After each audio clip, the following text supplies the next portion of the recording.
فبأي آلاء ربكما تكذبان الحمد لله رب العالمين الرحمن الرحيم مالك يوم الدين إياك نعبد وإياك نستعين اهدنا الصراط المستقيم صراط الذين أنعمت عليهم غير المغضوب عليهم ولا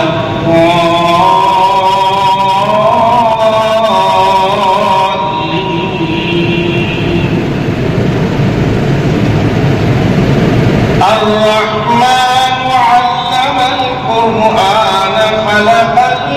الإنسان علمه البيان الشمس والقمر بحسبان والنجم والشجر يسجدان والسماء رفعها ووضع الميزان ألا تطغوا في الميزان وأقيموا الوزن بالقسط ولا تخسروا الميزان والأرض وضعها للأنام فيها فاكهة والنخل ذات الأكمام والحب ذو العصف والريحان فبأي آلاء ربكما تكذبان خلق الإنسان من صلصال كالفخار وخلق الجان من مارج من نار فبأي آلاء ربكما تكذبان رب المشرقين ورب المغربين فبأي آلاء ربكما تكذبان مرج البحرين يلتقيان بينهما برزخ لا يبغيان فبأي آلاء ربكما تكذبان يخرج منهما اللؤلؤ والمرجان فبأي آلاء ربكما تكذبان وله الجوار المنشآت في البحر كالأعلام فبأي آلاء ربكما تكذبان كل من عليها فان ويبقى وجه ربك ذو الجلال والإكرام فبأي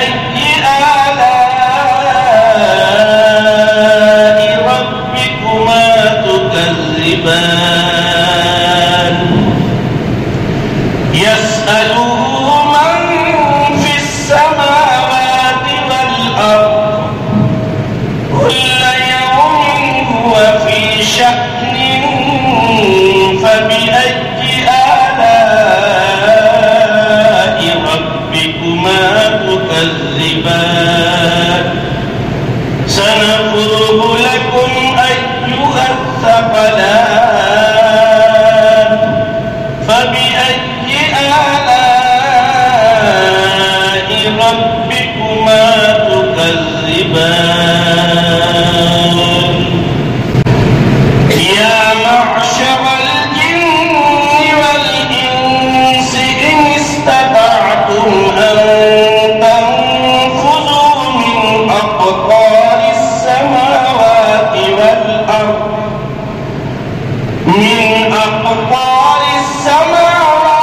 والأرض فانفذوا لا تنفذون إلا بسلطان فبأي آلاء ربكما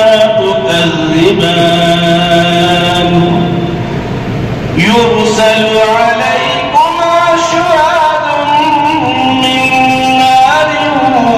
ونحاس فلا تنتصران فبأي آلاء ربكما تكذبان فإذا انشقت السماء فكانت وردة كالدهان فبأي آلاء ربكما تكذبان فيومئذ لا يسأل عن ذنبه إنس ولا جان فبأي آلاء ربكما تكذبان يعرف المجرمون بسيماهم فيؤخذ بالنواصي والأقدام فبأي آلاء ربكما تكذبان هذه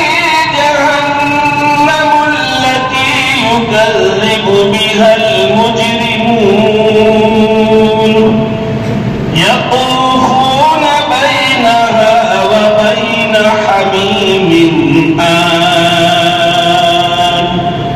فبأي آلاء ربكما